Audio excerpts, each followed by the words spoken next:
Hello bachon, let's read this question, and the question says that a source of frequency 500 Hz emits waves of wavelength 0.2 meter.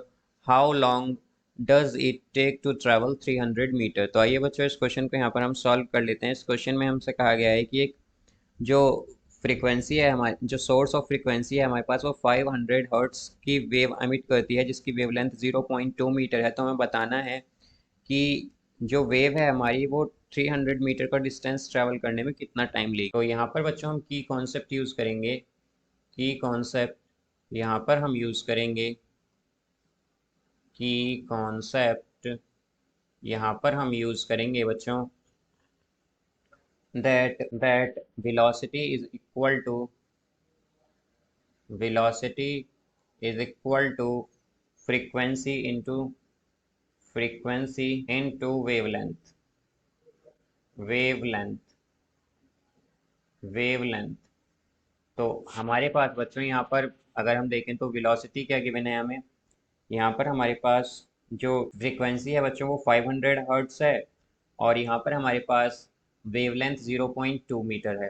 तो हमारे पास velocity क्या आएगी, velocity आ जाएगी बच्चों हमारे पास, velocity यहाँ से आएगी हमारे पास 500 इंटू 0.2, बिकॉज हमारे पास जो वेलोसिटी होती है वो इक्वल होती है फ्रीक्वेंसी इंटू वेवलेंथ के।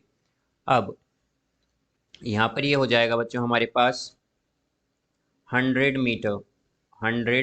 मीटर पर सेकंड। ये बच्चों क्या होगी, वेलोसिटी होगी।